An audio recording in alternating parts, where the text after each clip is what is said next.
Okay. चलो, अब हम आगे बढ़ते हैं। लास्ट टाइम वो हमने ऑर्बिटल्स के ऊपर डिस्कशन करनी स्टार्ट कर दी थी। ऑर्बिटल्स क्या है वो हम देख रहे थे। फर्स्ट ऑफ ऑल तो कोई एक एटम होता है, उसके बीच में न्यूक्लियस है जिसके अंदर प्रोटॉन और न्यूट्रॉन रहते हैं। बाहर ये इलेक्ट्रॉन घूमता रहता है। इलेक्ट्रॉन जिस सर्कुलर पाथ में मोशन करता है वो टू डायमेंशनल पाथ को हम क्या बोलते हैं? ऑर्बिट। ओके, तो लास्ट टाइम हम देख रहे थे ये इलेक्ट्रॉन जो है वो यहाँ घूम रहा है, और इस इलेक्ट्रॉन जो है वो पर्टिकुलर ऑर्बिट के अंदर है। ऑर्बिट एक two dimensional path of the electron है, और जिसके अंदर हम इलेक्ट्रॉन का पार्टिकल नेचर कंसीडर करते हैं। अब हम थोड़े और आगे जाए तो उसके अंदर हमने देखा था कि ये जो पूरे पूरा जो शेल है उसके अंदर भी कुछ ऐसा रीजन है जहाँ पे इलेक्ट्रॉन का बिहेवियर वेव होता है, और वहां पे इलेक्ट्रॉन मिलने की प्रोबेबिलिटी हम देखते हैं, और उस रीजन को हम क्या नाम देते हैं?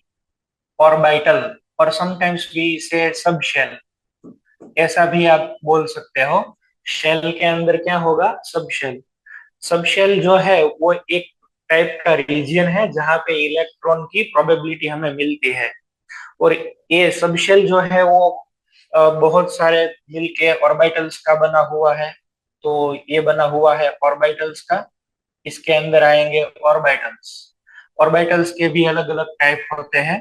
हमने देखा था एस, फिर पी, फिर डी, और फिर एफ।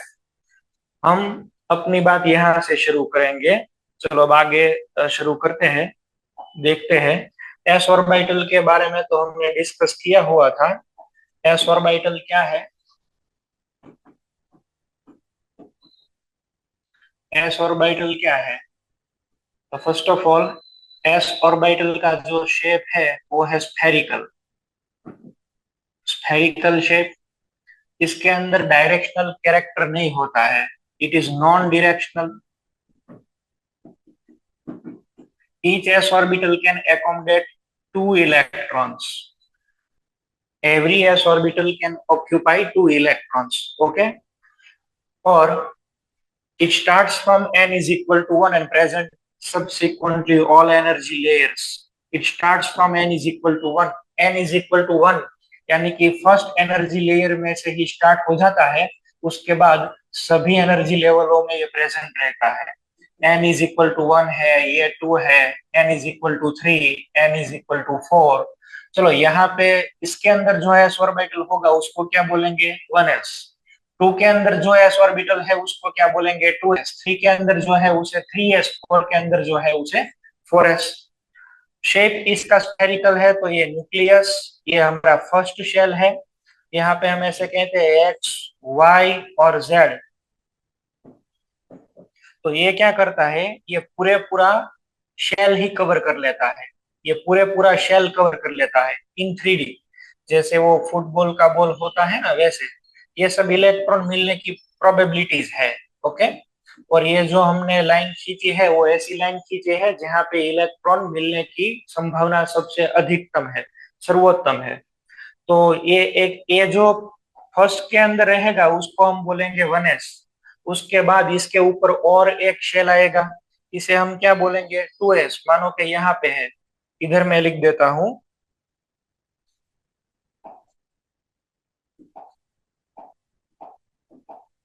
यहाँ देखो, ये 1s के बाद यहाँ पे फिर से हमें ऐसी इलेक्ट्रॉन्स की प्रोबेबिलिटी मिल जाती है, और इसको हम बोलते हैं 2s।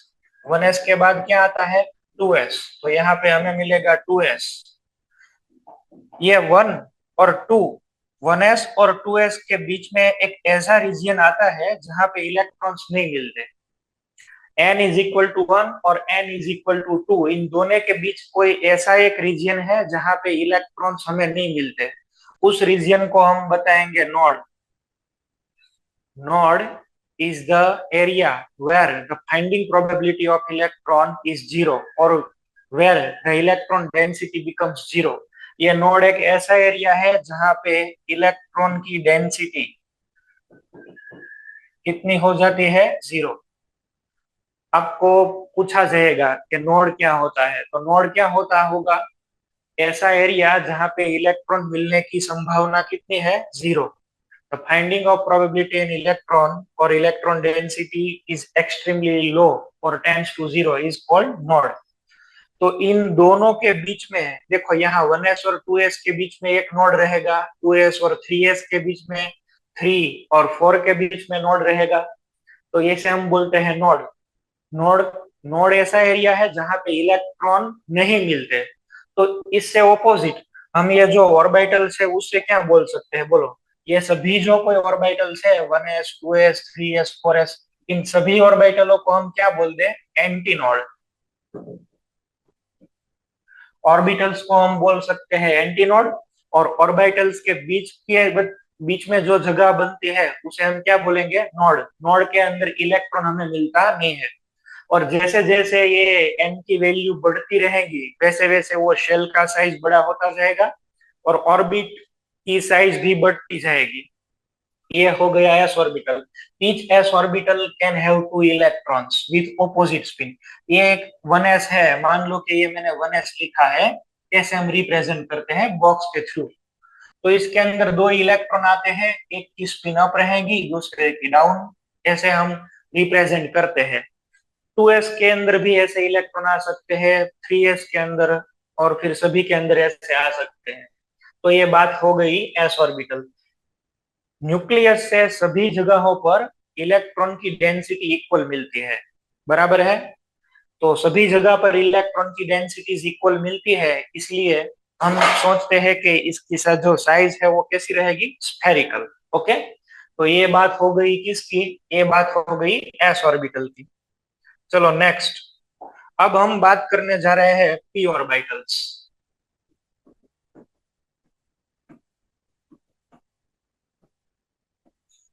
पी ऑर्बिटल्स जो है, ये पी ऑर्बिटल्स कैसे हो, उसका शेप कैसा है, हमें वो बात करनी है।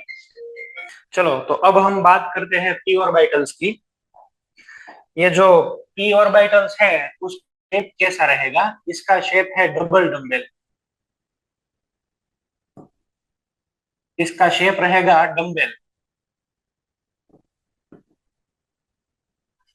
डम्बेल का शेप आपने देखा होगा, इसे हम बोलते हैं डम्बेल। आप जो अच्छी बॉडी बनाते हो, बराबर है, तो ये डम्बेल है। वो डंबल के जो एक पार्ट होता है उसे हम बोलते हैं लॉब, LOBE, लॉब। तो एक डंबल के अंदर कितने लॉब रहेंगे, 2। ये पूरा डंबल है, उसके अंदर 2 लॉब है जो वेट कैरी करता है। तो हमारा जो ऑर्बिटल है वो कुछ इस तरीके से दिखने वाला है। हम तो सब वेव के फॉर्म में एक्सप्लेन करने वाले हैं, तो हम ऐसे इसे दिखाएंगे। देखो यहाँ पे न्यूक्लियस है, ये एक पार्ट है और ये दूसरा पार्ट है। अभी न्यूक्लियस तो बहुत छोटा है, ये न्यूक्लियस को हटाकर इन दोनों को जोड़ दो तो ये ऐसा दिखेगा, देखो। और इसके अंदर भी आप अच्छी तरीके से देख पाओ तो ये एक वेव ही है। यहाँ पे मैं ऐसे लाइन बनाता हूँ, आप ऐसे देखिए, देखो। आपको ये एक वेव दिख रहा होगा, दिखा। तो ये जो पार्ट बन रहा है इसे हम कहेंगे डम्बेल। तो पी ऑर्बिटल्स का जो शेप है वो डम्बेल टाइप है। इसके अंदर इलेक्ट्रॉन की जो डेंसिटी है वो यहाँ पे सब जगह मिलती है। पहले इसके टाइप के बारे में हम डिस्कस कर लेंगे, उसके बाद हम देखते हैं। चलो देखो, यहाँ पे यहाँ पे इनके 3 टाइप है। इसका शेप डम्बेल है, डम्बेल है तो इसे हम डायरेक्शनल कहेंगे। ओके, इसके बाद हम देखें तो इसके 3 टाइप है, देर आर 3 डिफरेंट टाइप्स। इसके 3 टाइप है। ये 3 टाइप्स कौन कौन से होते हैं, PX, PY और PZ। PX, PY और PZ, तो इसके 3 टाइप है। अब तुम्हें ये ड्रॉ कैसे करने हैं, तुम्हें इलेक्ट्रॉन की डेंसिटी कहाँ पे देखनी है वो हम सोचते हैं। PX, PY and PZ, it starts from n is equal to 2 It starts from n is equal to 2 and then present in subsequently all energy layers. उसके बाद तो ये सभी के अंदर रहता है। देखो ये फर्स्ट एनर्जी लेयर है, ये सेकंड, थर्ड, फोर्थ। ये n इज इक्वल टू 1 के अंदर नहीं मिलता, n इज इक्वल टू 2, 3 और 4। If it is present in n is equal to 2, then it is called 2p orbitals. If it is present in n is equal to 3, तो 3p कहेंगे। 4 के अंदर present है तो 4p। ऐसे 1p कभी exist नहीं करता। 1p एग्जिस्ट नहीं करता, क्यों नहीं करता? वो n इज इक्वल टू 1 वाला तो बहुत छोटा है, तो पॉसिबल ही नहीं उसके अंदर आ सके। बराबर है? तो start from n is equal to 2 and then present in all energy layers. इसके बाद हम इसके शेप बनाते हैं। हमने कहा कि px, py और pz, तो ये कार्टेशियन कोऑर्डिनेट्स बना लीजिए आप। मैं 3 बना लेता हूँ, ये z है, ये y है और x है।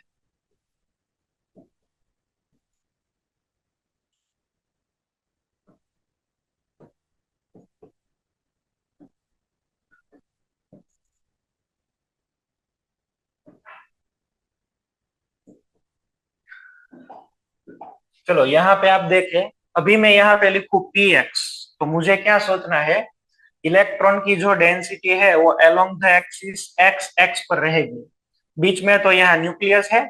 इलेक्ट्रॉन जो है वो यहाँ पे मिल सकते हैं, यहाँ पे मिल सकते हैं और यहाँ पे मिल सकते हैं, दूसरे किसी और जगह नहीं।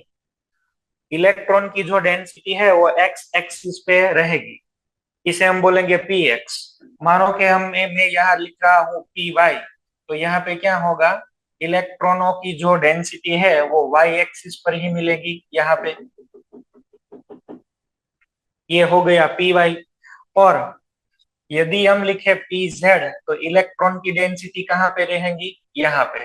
ये जेड एक्सिस के अलोंग लोब बना दीजिए, डंबल यहाँ पे मुकना है ऐसे। तो ये पी एक्स, पी वाई और पी जेड, इसे हम कैसे विजुअलाइज करें? सपोज करो कि मैं तुम्हें बता रहा हूं कि तुम्हारे जो इलेक्ट्रॉन है वो 2p z के अंदर है, तो आप क्या सोचोगे? आप ऐसा सोचोगे, ये न्यूक्लियस है, ये फर्स्ट शेल है, और ये कौन सा वाला है? सेकंड। सेकंड के अंदर अब ये z एक्सिस है, इधर पे x एक्सिस है और ये y है। तुम्हारे जो इलेक्ट्रॉन्स है वो इलेक्ट्रॉन्स, ये एक पहले यहाँ डंबल बना लेता हूँ मैं एक। n इज इक्वल टू 2 है ये, this is n is equal to 2, और 2 के 2pz है, तो 2pz में जो ये डंबल होगा वो ऐसे रहेगा। देखो, एक अबोव द न्यूक्लियस और एक below the nucleus. Electrons will be founded at this position, इतने एरिया में ही, यहाँ पर ही, बाकी पूरा खाली रहेगा। तो ऐसे हम कहेंगे कि electron is present in 2p z orbital. बराबर है? अभी मैंने बोला हुआ था कि 2px में होता तो एक यहाँ पे होता और एक यहाँ पे, तो यहाँ पे होता और यहाँ पे। क्लियर है? तो ये तुम्हारे लॉब्स ऐसे अलाइन करते हुए, इसका आप ऐसे विजुलाइज कर सकते हैं। ये तुम्हारा न्यूक्लियस, इलेक्ट्रॉन एक ऊपर प्रेजेंट है और इलेक्ट्रॉन का एक क्लाउड कहाँ प्रेजेंट है? नीचे, ऐसे ढका हुआ है। If it was present at 2p y axis और 2px, तो ऐसे रहता। अभी तो ये ऐसे है, ये ऐसे भी हो सकता, ऐसे भी हो सकता था। तो 2px, 2py और 2pz, each p orbital can accommodate 2 electrons in opposite spin। तो यहाँ पर भी 2 इलेक्ट्रॉन आ सकते हैं, और सभी के अंदर यदि 2 इलेक्ट्रॉन आए तो टोटल कितने इलेक्ट्रॉन्स इसमें आ सकते हैं? बोलो, टोटल इसके अंदर कितने इलेक्ट्रॉन आ सकते हैं? तो टोटल 6 इलेक्ट्रॉन आ सकते हैं। इसके अंदर 2, इसके और उस पे भी 2, ऐसे। यहाँ पे एक, ये 2, ये 3, 4, 5 और 6, ऐसे इलेक्ट्रॉन्स आ सकते हैं। इन सभी ऑर्बिटलों को, इन सभी को, that is P X, P Y और पी जेड, इन सभी को मिला के हम इसे बोलते हैं degenerate energy levels. Degenerate एनर्जी ऑर्बिटल्स। डी जनरेट का मीनिंग क्या हुआ? डी जनरेट का मीनिंग हुआ कि यहाँ पे जो पी एक्स, पी वाई और पी जेड है, उन सभी की एनर्जी सेम है। आप कहीं से भी इलेक्ट्रॉन को पुट करने की शुरुआत कर सकते हो। मानो कि ये पी एक्स, पी वाई और पी जेड है और तुम्हारे पास एक इलेक्ट्रॉन है, So you can put electron in any p orbital. All these p orbitals having same energy, and that's why they are not different. Although they are different in terms of orientation only, but the energy where electron lies is same. So electron, एक electron कहीं पे भी रह सकता है. आप px में चाहो तो px में रखो, pz में चाहो तो pz में रखो, और py में आप चाहो तो उसमें भी रख सकते हो. सो जिस ऑर्बिटल्स की एनर्जी सेम होती है उसे हम क्या बोलने वाले हैं, डीजेनरेट. तो आप कहीं पे भी कहीं से ही शुरुआत कर सकते हो. इलेक्ट्रॉन आप pz से स्टार्ट करो, बराबर है. फिलिंग ऑर्डर जो है इलेक्ट्रॉन हम फिल करने वाले हैं वो pz से स्टार्ट करो, px से करो, किसी पर से करो, कोई प्रॉब्लम नहीं है. तो ये सब हो गई है पी ऑर्बिटल्स. कितने टाइप हुए, px, py और pz. और px, py और pz are perpendicular to each other. ये सभी एक दूसरे की परपेंडिकुलर हो जाएगी, बराबर है. टोटल तीन टाइप की ऑर्बिटल्स है. Lobes are lying on the axis. Lobes are lying on the axis along the axis. ये हो गई पी ऑर्बिटल्स की बात. अब हम बात करने वाले हैं डी ऑर्बिटल की. डी ऑर्बिटल, ये जो डी ऑर्बिटल है वो n इज इक्वल टू 3 से स्टार्ट होता है, बराबर है. स्टार्ट फ्रॉम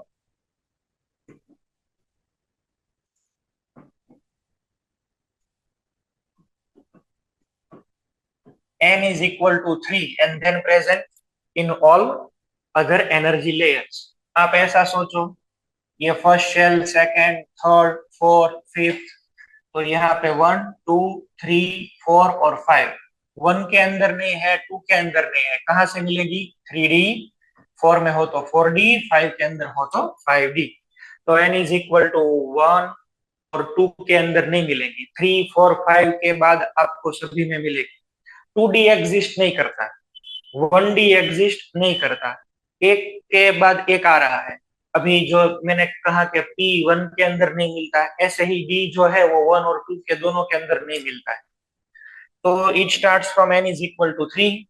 देन अब इसकी शेप के बारे में बात करें तो इसका शेप होगा डबल डम्बेल. डबल डम्बेल इसका शेप है, डबल डम्बेल. तो ये डबल डम्बेल शेप कैसा दिखेगा, दो डम्बेल बनाने हैं. चलो एक डम्बेल तो आप ऐसे बना दीजिए, एक डम्बेल. दूसरा वाला डम्बेल ऐसे रख दीजिए, दोनों ही परपेंडिकुलर.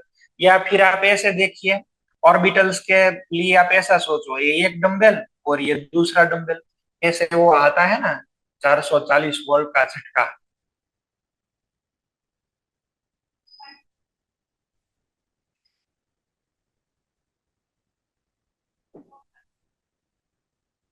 वो खोपड़ी आती है, ऐसा नहीं आता. ऐसा डबल डंबल जैसा परपेंडिकुलर टू ईच अदर ऐसा बनाना है. ये ऊपर वाला नहीं बनाना है, पर ये परपेंडिकुलर ऐसा रहेगा 90 degree to each other. Okay. Lift type shape होगा इसका, डबल डंबल शेप है, ऐसे दिखेगा. देखो, ये एक डंबल हुआ और ये दूसरा डंबल हुआ, ऐसे हम ड्रॉ करते हैं. और बीच में क्या रहेगा, न्यूक्लियस. ओके, बीच में होगा न्यूक्लियस. चलो, अब जो है वो इसके कितने टाइप रहेंगे. डबल डंबल है तो ये भी डायरेक्शनल इन कैरेक्टर होगा, वेक्टर प्रॉपर्टी है. इसके कितने टाइप रहेंगे, इसके टाइप्स है टोटल 5. 5 टाइप्स है. और वो जो टाइप्स है वो भी हमने क्लासिफाई कर दिए हुए हैं. सम ऑर्बिटल्स आर प्लेनर ऑर्बिटल्स और सम ऑर्बिटल्स आर एक्सियल ऑर्बिटल्स. आपको ये सीखना है कि इलेक्ट्रॉन की डेंसिटी हम कहाँ पे रखने वाले हैं, वो आपको सीखना है इसके टाइप्स के थ्रू. ओके. तो टोटल दो टाइप की हो गई, प्लेनर और एक्सियल. अभी हमारे पास एक्सिस कितनी होती है, एक्स, वाई और जेड. तुम्हें प्लेन बनाना है तो आप कैसे प्लेन बनाओगे, बोलो. मानो कि ये कोई एक प्लेन है, तो आप इसे कैसे रख सकते हैं, ये एक्स डायरेक्शन और ये है वाई डायरेक्शन. क्लियर. एक्स और वाई के अंदर एक प्लेन पड़ा हुआ है, आप ऐसे बोल सकते हैं. एक्स और वाई से बना हुआ एक प्लेन है, ऐसे आप बोल सकते हैं. तो यहाँ पे आपको तीन अलग अलग प्लेन बनाने हैं। कौन कौन से वाले? चलो आप एक काम कीजिए, पहले एक्स और वाई को मिला दीजिए। एक प्लेन आपको कौन सा वाला मिलेगा? X Y. तो जो ऑर्बिटल होगी उसे हम बोलेंगे डी एक्स वाई। फिर आप एक काम कीजिए, वाई और जेड को मिला के एक और प्लेन बनाई दीजिए, वाई जेड मिलेगा। और अब की बार क्या करें, ये एक्स और जेड को मिला दे, और एक प्लेन और मिल जाएगा, एक्स जेड। इसे जेड एक्स भी लिखो, एक्स जेड भी लिखो, कोई प्रॉब्लम नहीं है। एक्स वाई लिखो या वाई एक्स लिखो, जेड एक्स या वाई जेड, दोनों में से जो भी आप लिखना चाहो। ये जेड एक्स है और एक्स जेड, दो जो लिखना है वो लिखो। तो ये तीन प्लेन बने। तीनों प्लेन आपस के अंदर परपेंडिकुलर होंगे। मानो कि एक हमारे पास ऐसा क्यूब जैसा बॉक्स है।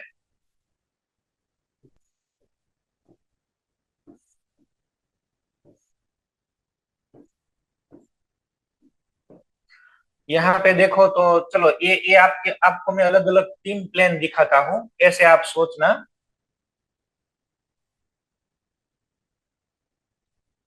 पहले देखो, ये पूरा प्लेन के अंदर जो है वो डायरेक्टली है, आपको दिखा आपका सामने वाला?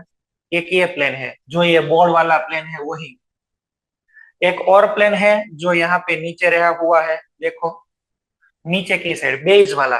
बेस, एक तो क्या था तुम्हारा फ्रंट वाला, एक है बेस वाला। और अभी एक प्लेन दिखेगा आपको साइड वाला, देखो। टोटल कितने टाइप के प्लेन मिले आपको? तीन। टोटल तीन अलग अलग टाइप के प्लेन हैं, एक्स वाई, वाई जेड और जेड एक्स। इन सभी के अंदर हमको इलेक्ट्रॉन्स को रखना है। तो ऐसे हम कर सकते हैं, आपको ऐसे सोचना है, देखिए। चलो एक काम करते हैं, यहाँ मैं लिखता हूँ एक्स वाई, तो आप क्या सोचोगे? यहाँ पे एक्स ऑर्बिटल और यहाँ पे वाई। एक्स और वाई के बीच का ये जो गैप है, इन बिटवीन द एक्सिस, वहां पे तुम्हें इलेक्ट्रॉन रखने हैं। ऐसे एक डंबल और ये दूसरा वाला डंबल, देखा? ये एक और ये, तुम्हारे इलेक्ट्रॉन यहाँ पे मिलेंगे इन बिटवीन द एक्सिस। आपने क्या लिखा? एक्स वाई, तो प्लेन कौन सा आएगा? X Y. और ये एक्स और वाई के बीच के अंदर तुम्हें वो लोब के अंदर इलेक्ट्रॉन देखना है। Electrons are lying in between the axis. Electrons are present in between the axis, not along the axis. Or you will draw the plane uh, mentioned XY or YZ any. इधर देखो, दूसरी वाली चलो orbital में बनाने जा रहा हूँ। क्या लिखूंगा? मानो कि मुझे कहा हुआ है कि वाई जेड बनाओ, तो ये कौन सी रहेगी? वाई, और ये कौन सी है? जेड। इन दोनों के बीच में क्या बनाना है? ये प्लेन। अब इलेक्ट्रॉन डेंसिटी जो है वो तो लॉग के थ्रू ही हम दिखाते हैं। चलो ये एक बन गया प्लेन। इलेक्ट्रॉन्स को रखो आप, कहाँ पे रखोगे? और वाई और जेड के बीच में, यहाँ पे, ऐसे। इलेक्ट्रॉन्स यहाँ पे, ये सब प्रोबेबिलिटी है इलेक्ट्रॉनों की, ऐसे। तो D X Y D Y Z, अभी एक प्लेन बाकी रह गया है, कौन सा वाला? जेड और एक्स वाला। तो आप इसे भी यहाँ दिखा दे।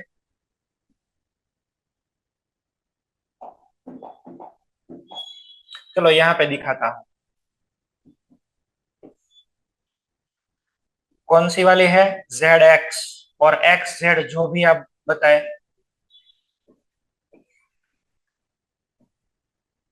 चलो यहाँ पे अब इलेक्ट्रॉन्स रखो।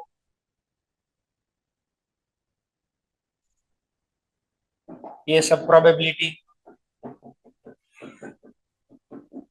क्लियर हुआ?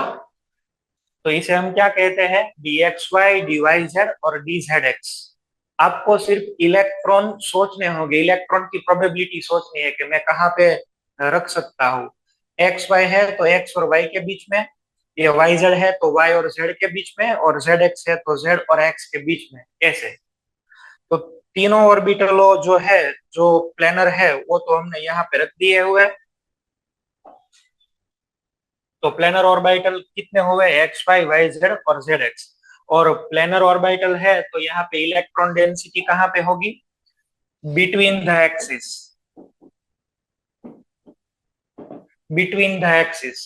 और यहाँ पे एक्सल है, तो एक्सल के अंदर क्या होगा, एक्सल के अंदर ऑन द एक्सिस और अलोंग द एक्सिस रहेगी, अलोंग द एक्सिस। कैसे? अब एक्सल के भी हम टाइप देखते हैं। एक्सल के अंदर देखो, ये एक्स है, वाई है, जेड है, ऐसे। आपको क्या करना है, डबल डंबल रखना है, इधर रखना है अलोंग द एक्सिस।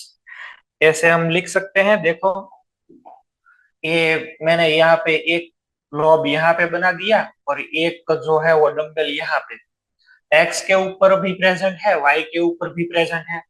पहले तो ये एक्सल ऑर्बिटल लिखने के लिए हमें स्क्वायर का यूज करेंगे, इसे आइडेंटिफाई करने के लिए, इसे डिफरेंशिएट करने के लिए। यहाँ पे ये इस ऑर्बिटल को मैं नाम दूंगा डी एक्स स्क्वायर, और एक लोब किधर पे है, वाई के ऊपर भी है, तो एक्स स्क्वायर वाई स्क्वायर। और इन दोनों के बीच में इलेक्ट्रॉन डेंसिटी है, तो यहाँ पे हम डैश कर देंगे। और इसको मैथमेटिकली हम माइनस ही बोलते हैं, D X square minus Y square, ऐसे हम बोलते हैं, D X square minus Y square, जो दिखाता है कि इन दोनों के ऊपर इलेक्ट्रॉन डेंसिटी है, बोलते हैं ऐसा। पर ये ऐसा सोचना ऐसा है कि एक्स के ऊपर भी है और वाई के ऊपर भी है, D X square minus Y square, ऐसा बोलना है। क्लियर है? X square minus Y square. तो एक एक्सल ऑर्बिटल आपको कौन सी वाली मिली, X square minus Y square. अच्छा, अभी और मिलेगी, कौन कौन सी बताओ, D Z square minus X square और D Z square minus X square, ये दोनों वाली।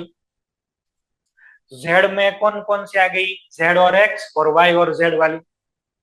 इन दोनों ऑर्बिटलों को मिला के हमने एक ही ऑर्बिटल बना दी हुए है, इसका नाम है डी जेड स्क्वायर। ये एक्स और वाई तो परपेंडिकुलर है, वो सभी एक दूसरे से मिलके ओवरलैप करके सिर्फ यही एक बनाता है। वैसे देखें तो टोटल 6 टाइप है, पर हमें सिर्फ 5 ही पढ़ने हैं, और आप लोग ये स्ट्रक्चर ऑफ एटम में सीखने वाले हैं। तो मेरा अभी तो ऐसा कोई एम नहीं है कि मैं आपको ये सब बहुत डीप में करा दूं, वो तो आप वहां सेंटर पे सीखने ही वाले हो। अभी तो हम सिर्फ इसका शेप कैसे ड्रॉ करते हैं वो सीखना चाह रहे हैं, बराबर है? तो इसका एक जो दूसरी ऑर्बिटल है, एक हो गया D X square minus Y square, और दूसरा अब क्या होने जा रहा है, दूसरी ऑर्बिटल हमें मिलेगी डी जेड स्क्वायर। चलो इन दोनों के शेप हम ड्रॉ करते हैं, D X square minus Y square और डी जेड स्क्वायर, यहाँ पे ही हम ड्रॉ कर देते हैं। चलो देखो, ये है जेड एक्सिस,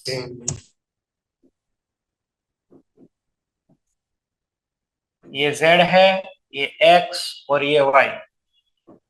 पहले मैं यहाँ पे लिख रहा हूँ D X square minus Y square. तो ये X square minus Y square है, तो आप क्या करोगे, एक जो लॉब है वो इधर पे रख दो, एक लॉब यहाँ पे रख दो, ये एक्स स्क्वायर वाला हो गया, और वाई है तो यहाँ पे एक रख दीजिए, ये हो गया Y square. X square minus Y square double dumbbell shape है, डबल डम्बेल शेप है इसका। चलो अब यहाँ पे मैं लिख रहा हूँ डी जेड स्क्वायर, इसमें क्या करने वाले हो आप, ये जेड एक्सिस आपको दिखती है, ये 8 नंबर यहाँ पे ऐसे लिख दीजिए, ये एक डंबल हो गया। अब मैंने आपको बताया था, actually it is combination of two orbitals, ये जो है वो दो ऑर्बिटलों का कॉम्बिनेशन है। हम क्या करने वाला है, ये एक्स जेड स्क्वायर में से एक्स स्क्वायर भी माइनस होगा, एंड साइमल्टेनियसली ये वाई स्क्वायर भी माइनस होगा। तो एक्स स्क्वायर और वाई स्क्वायर ये दोनों मिलके एक ऐसा यहाँ पे सर्कल बना लेते हैं। यहाँ पे उसकी जो इलेक्ट्रॉन डेंसिटी है वो टायर वाली ट्यूब नहीं होती, ऐसा बना लेता है। जैसे सैटर्न के अराउंड एक रिंग है, वैसी एक रिंग, मेंदुवड़ा आप खाते हो देखा है ना, ऐसी एक रिंग यहाँ पे बना लेता है। वाई और जेड स्क्वायर, दो वाई और एक्स स्क्वायर मिलके ये सभी एक रिंग बना लेती है, और this ring is along the Z axis only, we have nothing to do with Y and X. यहाँ पे एक्स और वाई के साथ में कुछ नहीं लेना देना, हम जो भी देख रहे हैं वो जेड एक्सिस के ऊपर ही देख रहे हैं। That's why this orbital is termed as D Z square. Okay, X और वाई सब पड़ी हुए है, उसमें हमें कुछ लेना देना नहीं है, ऐसे ये पड़ी हुई है एक्स और ये यहाँ पे वाई, तो both lobes are along the z axis। Both lobes are along the Z axis. अच्छा, इसका जो शेप है वो हम अब तो डबल डम्बल नहीं बोल सकते, तो इसका जो शेप है उसे हम क्या बोलते हैं? इस इसके शेप को हम कहेंगे डोनट। वो डोनट मिठाई आती है, आपने देखी होगी। तो इसके शेप को हम कहेंगे डोनट। ये डोनट शेप है, डोनट। ऊपर और नीचे आता है और बीच में ऐसा रिंग जैसा कुछ होता है, तो ये डोनट शेप है। तो डी ऑर्बिटल्स के टोटल कितने टाइप्स हो गए? 5। डी ऑर्बिटल्स के कितने टाइप है? 5। इनमें से 3 जो है वो प्लेनर है और 2 कौन सी वाली है? एक्शियल। प्लेनर कौन कौन सी है? X Y, Y Z, Z X. यहाँ पे इलेक्ट्रॉन की डेंसिटी कहाँ है? तो के इन बिटवीन द एक्सिस। और यहाँ पे कहाँ रहेगी? Along the axis. Each orbital can have 2 electrons. तो यहाँ पे टोटल कितने आएंगे? 6। और इसमें कितने? 4। तो टोटल कितने इलेक्ट्रॉन आ सकते हैं? बोलो। टोटल 10 इलेक्ट्रॉन इसके अंदर आ सकते हैं। और सभी जो डी ऑर्बिटल्स है वो कैसी रहेगी? D generate. 10 इलेक्ट्रॉन आपको ऐसे रखने हैं। डी जनरेट आपस में है तो इलेक्ट्रॉन कहीं पे भी फिलिंग करना स्टार्ट करो, सेम ही रहेगा। बराबर है? तो ये बात हो गई है डी ऑर्बिटल की। पहले हमने देखा एस, फिर पी और फिर डी। अब एफ ऑर्बिटल के बारे में थोड़ी बात कर लेते हैं। एफ ऑर्बिटल में क्या रहता है? चलो, F orbitals.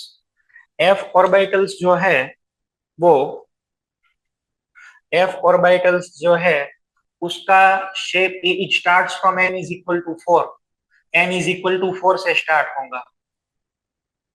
Starts from N is equal to 4 and present subsequently. Okay. Then इसका जो शेप है वो हम बताएंगे कॉम्प्लेक्स। कॉम्प्लेक्स इसका शेप है वो मैं जानता हूं। इसके अंदर चार चार डंबल आते हैं। There are 4 dumbbells in F orbital. So it is very tricky to understand. बहुत वो ज्यादा कॉम्प्लेक्स हो जाता है, सटल हो जाता है, इसलिए हम ये नहीं देखते इसके शेप को। एक आपको शेप का विजुअलाइजेशन करवाता हूँ, चलो। कोई बात नहीं। ऐसा हम क्यूब ले रहे हैं। अब तो जानते हैं कि ये क्यूब के अंदर 4 कॉर्नर ऊपर होते हैं। देखो, ये 1 2 3 और 4। 4 कॉर्नर नीचे रहेंगे। बीच में हमारी ऑर्बिटल है। ये एकदम सेंटर के अंदर हमारी ऑर्बिटल है। डायगोनली सब लॉब्स जो है वो फैले हुए हैं। देखो, यहाँ पे एक लॉब है तो दूसरा वाला लॉब यहाँ पे डायगोनली। एक यहाँ पे है तो एक यहाँ पे रहेगा। यहाँ से लेकर यहाँ और पीछे भी एक ऐसा रहता है और आगे भी। ये देखो, अभी तो मैंने एक ऑर्बिटल बनाई है। ऐसी कितनी बनानी है? तो के 7। इसके जो टाइप है वो 7 टाइप है। इसके हम टाइप के नाम भी नहीं लिखते हैं। एफ जेड क्यूब है, एफ एक्स क्यूब है, वैसे ऐसे 7 डिफरेंट टाइप्स है इसके। नाम भी हमको नहीं बनाने हैं, सिंबलाइजेशन भी नहीं करना है। तो इसमें तो सिर्फ हम इतनी बात ही याद रखेंगे। एस ऑर्बिटल स्टार्ट कहाँ से होती है? तो ये starts from N is equal to 4 and present subsequently. Complex है, डिरेक्शनल कैरेक्टर है, 7 टाइप है। टाइप यदि 7 है तो इसके अंदर इलेक्ट्रॉन कितने आते होंगे? 14 इलेक्ट्रॉन्स। बराबर है? It can have 14 electrons. इसमें से 7 अप स्पिन वाले और 7 डाउन स्पिन वाले। एफ ऑर्बिटल्स के लिए आपको इतना ही करना है, दूसरा इसमें कुछ ज्यादा नहीं सोचना है। बराबर है? अभी आपको धीरे धीरे आइडिया आ जाएगा कि इसके क्यों 7 टाइप की है, डी के क्यों 5 टाइप की है, पी के क्यों सिर्फ 3 टाइप की हमें मिलते हैं। ऐसे धीरे धीरे हम आइडिया डेवलप करने वाले हैं। और वो हम कहाँ से करेंगे? By quantum number. Okay, quantum number अभी हमें लर्न करना है। आपको कोई ऑर्बिटल्स के शेप के बारे में कुछ पूछना है तो आप पहले पूछ लीजिए। टाइप्स के बारे में मुझे पूछना हो तो पूछ लीजिए, उसके बाद मैं आगे कंटिन्यू करता हूँ। अभी आपको कोई प्रॉब्लम है, दिक्कत है तो आप बोल दीजिए, वरना हम जा रहे हैं अगले टॉपिक पे जिसका नाम है क्वांटम नंबर्स। बोलिए, किसी को कोई problem? Anybody having doubt? Anyone? अच्छा, तो ऑर्बिटल्स के शेप के बारे में तो आपको आइडिया आ गया होगा, किसके कितने टाइप है। सभी के आप देखिए ये दो दो करके बढ़ रहा है। आप ऐसे सोचिए, each orbitals increases by 2 value. देखो ये एस है, एस के कितने टाइप थे? 1। पी के अभी कितने हुए? 3। डी के कितने हैं? 5। एफ के कितने हुए? 7। मानो के फ्यूचर में कोई साइंटिस्ट जो है वो जी ऑर्बिटल को डिस्कवर करता है तो उसके कितने टाइप रहेंगे बोलो? 9। अभी एच मिला तो 11। ओके, ऐसे बढ़ते जाते हैं। टू टू का इंक्रीज है, देखो इसमें दो मिला दो, इसमें दो मिला दो, इसमें। अच्छा, चलो अब नेक्स्ट टॉपिक है क्वांटम नंबर्स। दो क्वांटम नंबर्स हम लोग आज देख लेंगे।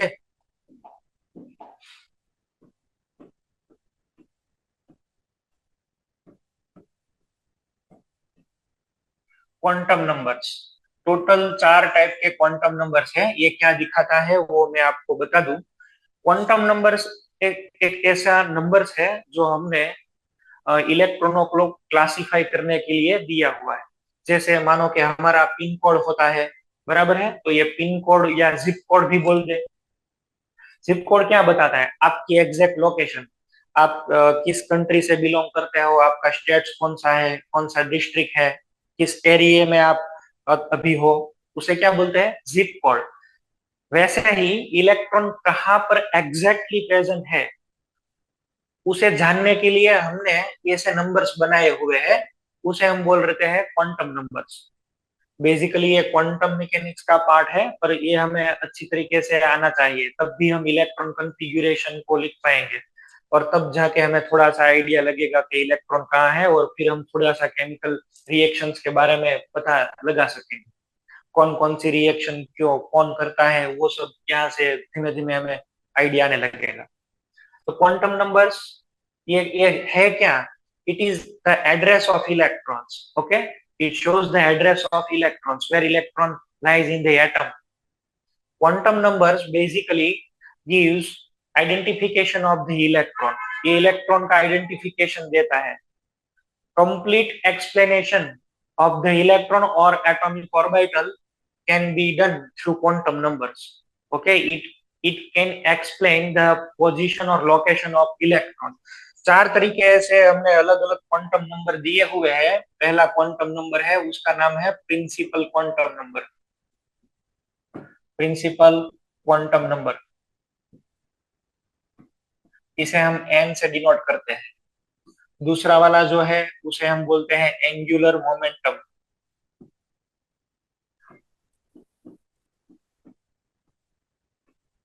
एंगुलर मोमेंटम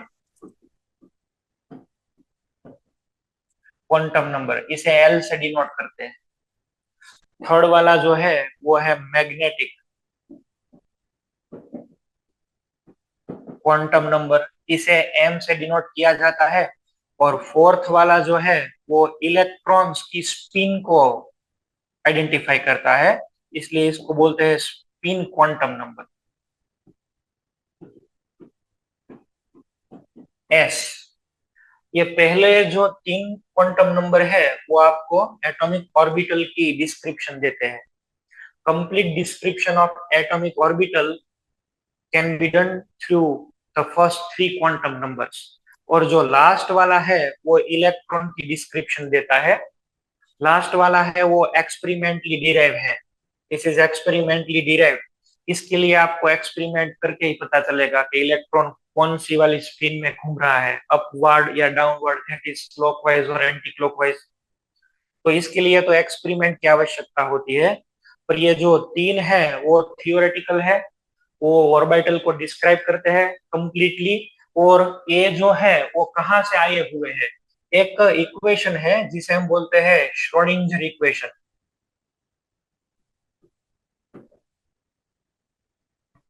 आप बहुत डीप से ये पढ़ने वाले हो, सिर्फ मैं यहाँ पे नाम ही लिख रहा हूँ। ये मेरा अभी कहने का उद्देश्य है कि ये 3 है वो थियोरेटिकल है, और एक वाला जो है वो एक्सपेरिमेंटल है। एक के बाद एक हम चलो देखते हैं, आपको धीमे धीमे आइडिया आ जाएगा। The first quantum number is principal quantum number.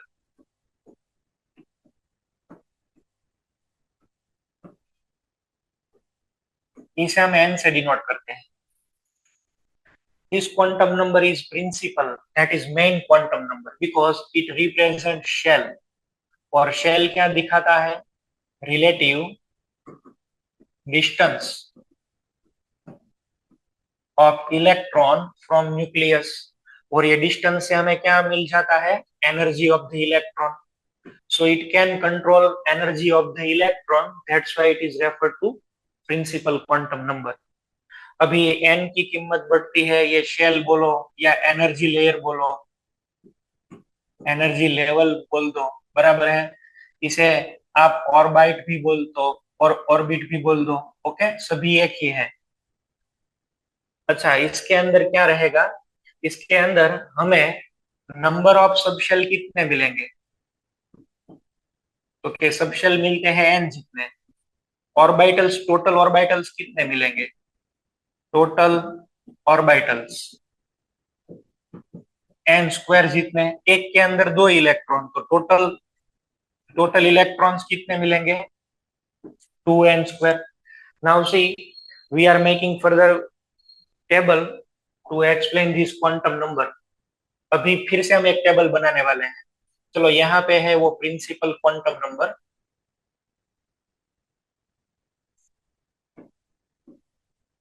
Principal quantum number, इसको n से डिनोट किया। कौन सी शेल है? सब शेल कितनी है? अच्छा, सब शेल के लिए तो n ही है। टोटल ऑर्बिटल्स कितने रहेंगे? n square. और टोटल इलेक्ट्रॉन्स ये कितने होंगे? 2n square. देखो, चलो ऐसे सोचना, हमारे पास n इज इक्वल टू 1 है। n इज इक्वल टू 1, इसे हम बोलते हैं k। तो यहाँ पे मैं n इज इक्वल टू 1, इसे k शेल बोल दो। अभी n इज इक्वल टू ये 1 है, तो n इज इक्वल टू 1 के अंदर एक ही सब शेल मिलता है। कौन सा वाला? 1s। उसके कोई टाइप है? टाइप नहीं है। n स्क्वायर करो 1 ही आएगा। इसका इसे 2 से मल्टीप्लाई करो, 2 इलेक्ट्रॉन्स। टोटल 2 इलेक्ट्रॉन्स इसमें आ सकते हैं। टोटल 2 इलेक्ट्रॉन्स इसके अंदर आ सकते हैं। चलो इधर ऐसे बनाओ, n इज इक्वल टू 2।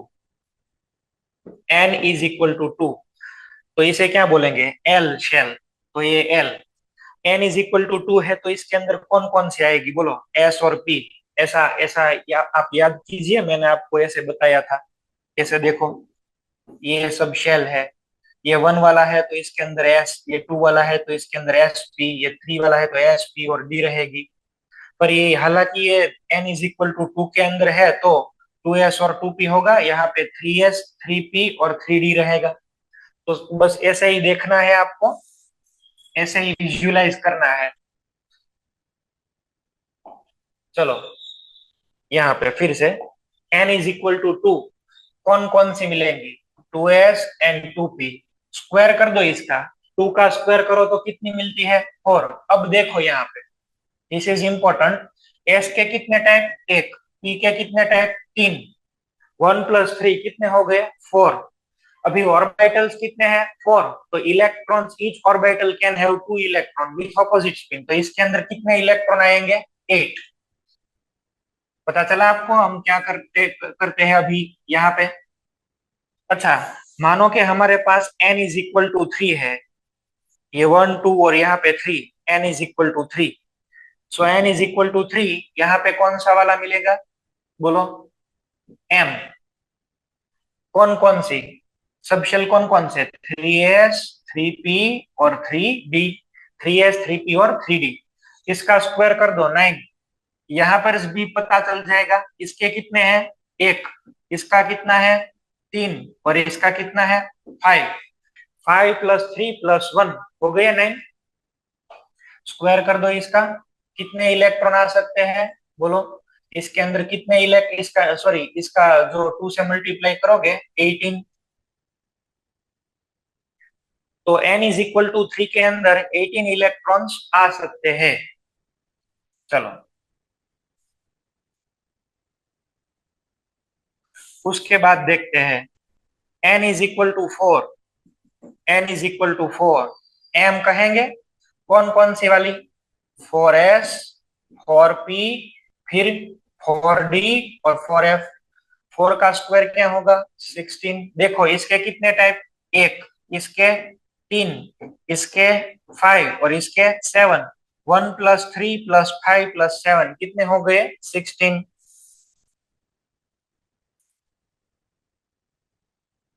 कौन कौन सी वाली, 4s, 4p, बोलो।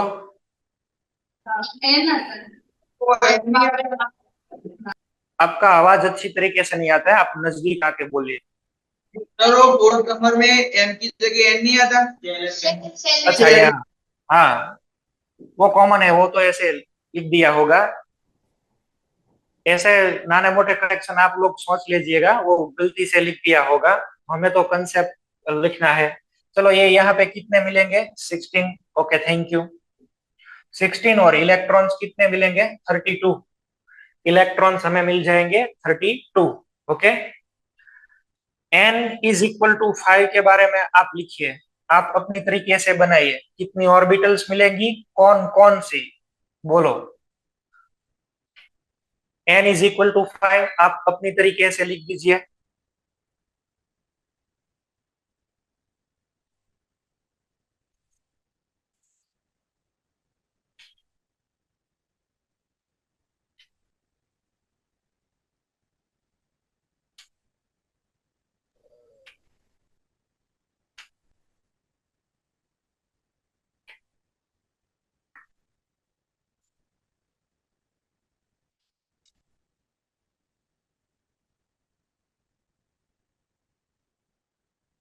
चलो आपने लिखा होगा, अब मैं आंसर लिख रहा हूँ। an इज इक्वल टू 5 तो इसे क्या बोलेंगे ओ। कौन कौन सी ऑर्बिटल बताओ, 5s, 5p, 5d, 5f और एक और आएगी 5g। इसका स्क्वायर करो 25, इसके एक, 3, 5, 7 और 9, 1, 3, 5, 7, 9, इन सभी का सम कीजिए तो 25 और इलेक्ट्रॉन्स कितने रहेंगे 50, ओके। तो ऐसे हम लिखते हैं। ये हमें अभी तो पता चल गया ये सब शेल क्या है, कितने टाइप होते हैं। अब हम दूसरा वाला क्वांटम नंबर है वो लिखते हैं। इसे हमें पता चल जाएगा कि एस ऑर्बिटल जो है पी है, ये एन इज इक्वल टू 1 के अंदर क्यों 1 ही आ रही है, इसके अंदर क्यों पी नहीं आ सकती। एन इज इक्वल टू 2 के अंदर क्यों डी नहीं आ सकती, एन इज इक्वल टू 4 के अंदर क्यों एफ नहीं आ सकती, वो अभी हमें पता लगाना है। तो हम अब आगे जाते हैं, वो दूसरा वाला क्वांटम नंबर लिखते हैं, उसका नाम है एंगुलर मोमेंटम क्वांटम नंबर।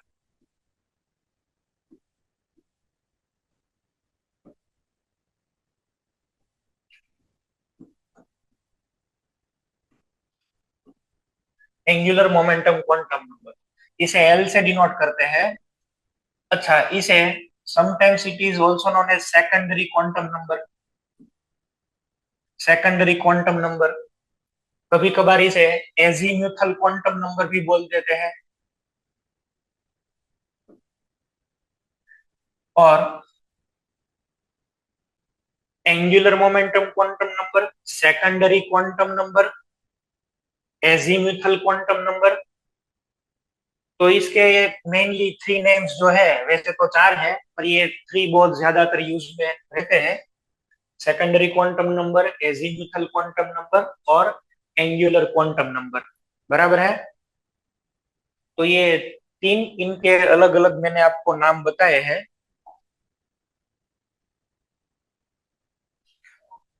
पहले तो ये जो है ये क्या दिखाता है, ये दिखाता है shape of the orbital, shape of orbital. इन इनके लिए हमने एक सिस्टम बनाई हुई है। मानो कि एल इज इक्वल टू 0 है, that means it is very very symmetrical. ये shape of orbital and types of subshell, and types of subshell. देखो एल इज इक्वल टू 0 है तो इसका शेप कौन सा रहेगा? इसका शेप होगा स्फेरिकल, एस ऑर्बिटल। मानो कि तुम्हें दिया गया हुआ है L इज इक्वल टू 1, ये तुम्हें कंसीडर करना है। दैट मीन्स कि इसके अंदर एक प्लेन ऐसा है जो दोनों लोब को कट कर रहा है। ये P के अंदर ऐसा मिलेगा, एक लोब अबव एक लोब बिलो। मान लो कि ये Z है axis, the vertical axis is Z and the horizontal axis is suppose it is to be X। तो इसके अंदर एक एक प्लेन ऐसा है जो दोनों लोब को कट कर रहा है। तो ये कौन सा वाला शेप हो गया? डम्बेल। इसे क्या बोलेंगे? P। अच्छा, मानो कि किसी ऑर्बिटल के लिए L इज इक्वल टू 2 मिलता है, तो क्या होगा? ऐसे दो प्लेन रहेंगे और इनके बीच के अंदर क्या मिलेगा हमें? ऐसे लॉब्स। तो ये कौन सी वाली हो गई? Double dumbbell. L is equal to 2 तो डबल डम्बेल। कौन सी वाली orbital? D। L is equal to 3 है तो क्या बोल देंगे? Complex shape. और कॉम्प्लेक्स कौन सी होती है? F। तो L इज इक्वल टू 0 तो S orbital, L is equal to 1 P orbital, L is equal to 2 D, L is equal to 3 F। ये आपको याद करने हैं, ये आपको याद करने हैं। L इज इक्वल टू 0 से S, L is equal to 1 से P। ये इसका आप ऐसे मानो ना, इसे डिजिटल डिजिटल टर्मिनोलॉजी में P को हम ऐसे लिखते हैं L is equal to 1, D को हम ऐसे लिखेंगे L इज इक्वल टू 2। ये इसके डिजिट्स है, ऐसा आप मानो। बराबर है? और अगर आपको ऐसा दिया जाए, चलो n इज इक्वल टू 2 और L इज इक्वल टू 1, आप क्या सोचोगे? आप ये सोचोगे थे कि तुम्हारे पास ये फर्स्ट शेल, ये second shell, n is equal to 2 और L इज इक्वल टू 1। तो n इज इक्वल टू 2 के अंदर p orbital that is 2p की डिस्कशन हो रही है। n तो हम आगे ही लिखते हैं और ये L का मीनिंग है सब शेल, इसका मीनिंग हुआ 2p।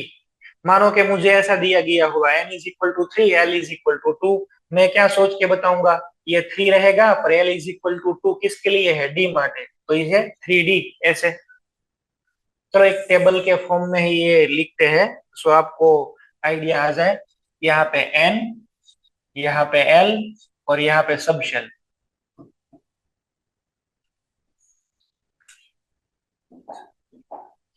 मानो कि मेरे पास यहाँ पे 4 है और ये 0 है। 4 से शेल का नंबर पता चल गया 4 और ये 0 है तो क्या हुआ? S। तो आप बात कर रहे हैं 4s ऑर्बिटल की। अच्छा, मेरे पास यहाँ पे 3 है और ये 1 है, तो शेल तो हुआ 3 और सब शेल कौन सा वाला? P, क्योंकि P के लिए ही L इज इक्वल टू 1 है। अच्छा, यहाँ पे चलो ये 7 है और यहाँ पे ये 2, तो कौन सी वाली ऑर्बिटल? 7D। यहाँ 4 है और यहाँ पे ये 3, कौन सी वाली हुई? 4F। ऐसे इसका रिवर्स भी हो सकता है। रिवर्स में आप कैसे लिखेंगे? ऐसे होता है, देखो यहाँ पे चलो मेरे पास है 3D, तो आप क्या लिखोगे?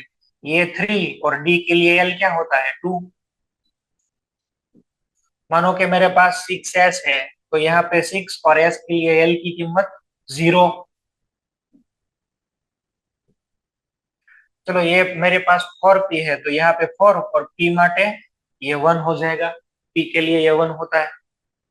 आपको आइडिया गया कैसे लिखना है? वो लिखने के लिए आपको ये आना चाहिए। So please keep in mind all these things. बराबर है? ये आपको याद ही रखना है, यू हैव टू मेमोराइज। ये आपको रट्टा मारना है, ये आपको अभी याद रखना है। कैसे मैंने बना दिया वो आपने सोच लिया, L इज इक्वल टू 0। मैंने आपको ये एंगुलर मोमेंटम क्या है वो सब नहीं एक्सप्लेन करा हुआ है, वो आप थोड़ा सा पहले फिजिक्स पढ़ोगे ना, उसके बाद आपको आइडिया लगेगा कि ये मोमेंटम क्या चीज है और फिर ये एंगुलर मोमेंटम क्या है। अभी मैं आपको बताऊंगा तो भी आपको समझ में ज्यादा नहीं आने वाला है, तो हम अपना टाइम क्यों खराब करें? फिजिक्स में वैसे ही आप लर्न करने वाले हो तो आप अभी तो आप जस्ट ये जो लॉजिक है मैं यहाँ पे से आपको डिलीवर कर रहा हूँ वो आप सीखे। अभी और एक बात इस क्वांटम नंबर को लेके, इस क्वांटम नंबर की वैल्यूज क्या रहती है? अच्छा, L depends on L depends on जो क्वांटम नंबर L है वो किसके ऊपर डिपेंड करता है? L क्वांटम नंबर है वो n के ऊपर डिपेंड करता है। That's why it is principal quantum number. Okay, इसीलिए वो प्रिंसिपल क्वांटम नंबर है। अच्छा, इसके बाद ये एल की वैल्यू कितनी मिलती है? तो L is equal to 0 to n-1, that is L is always smaller than N. L की वैल्यू आपको कितनी मिलेगी? इसकी रेंज क्या है? रेंज है 0 to n-1। और इन दोनों को मिलाकर आप ऐसे सोच सकते हैं किसी भी शेल के अंदर कितनी सब शेल रहेगी। देखो ये हमें लिखता है प्रिंसिपल क्वांटम नंबर,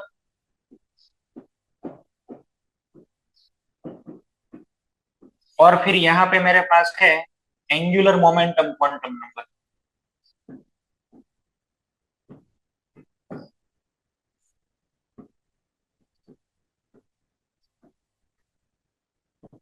एल, और यहाँ पे सब शेल।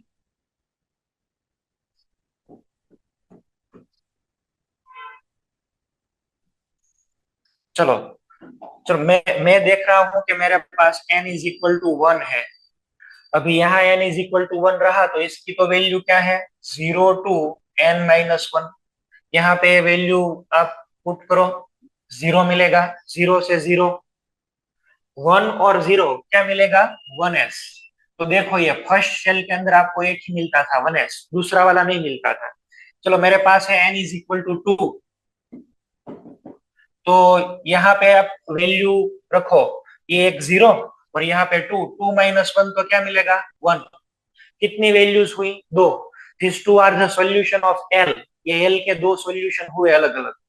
अगर 0 है तो इसे बोलेंगे 2s, और 1 है तो इसे बोलेंगे 2p। तो n इज इक्वल टू 2 में कौन कौन सी? 2s और 2p। अभी मैं रख रहा हूँ यार इधर पे n इज इक्वल टू 3।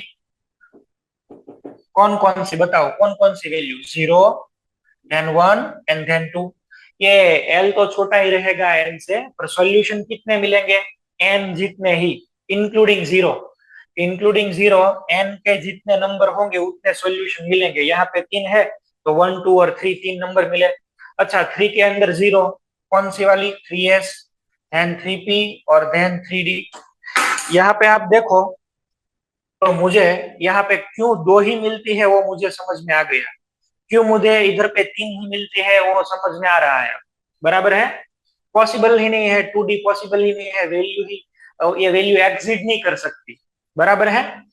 तो ये 3 के अंदर 3s, 3p और कौन सी? 3d। चलो n इज इक्वल टू 4 के लिए बनाओ।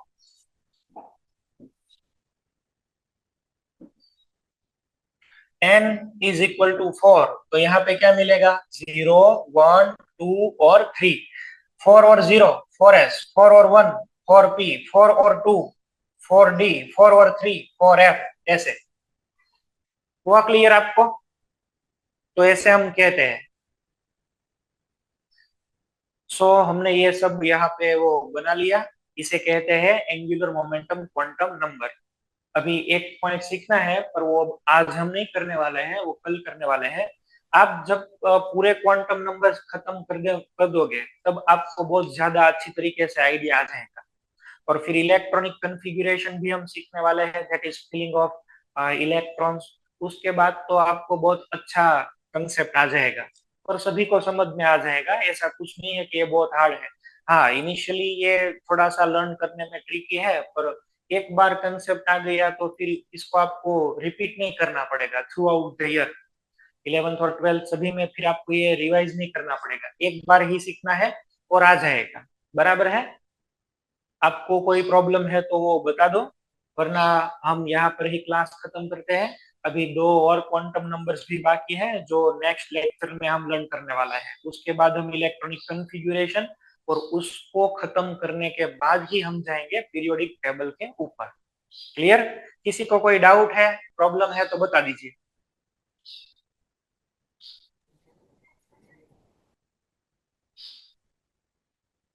Okay, so no issue. बोलो।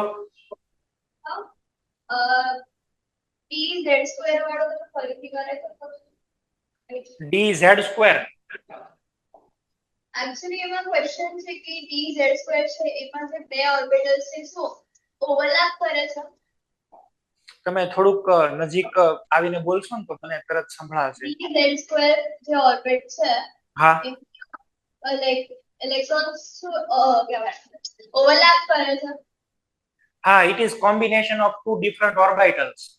अभी क्या होता है, मानो कि आप ऐसे सोच लीजिए, आप ऐसे सोचना, मैं यहाँ पे ऐसे लिख रहा हूँ D Z square minus X square, અને ये x है और ये y है, provided that z is coming toward your, ये z जो है ये आपकी तरफ आ रहा है, तो यहाँ पे तो एक डंबल रहेगा, और एक ये भी है D Z square minus Y square, इसमें भी यहाँ पे z पे तो रहेगा ही, इसमें भी z है, इसमें भी z है.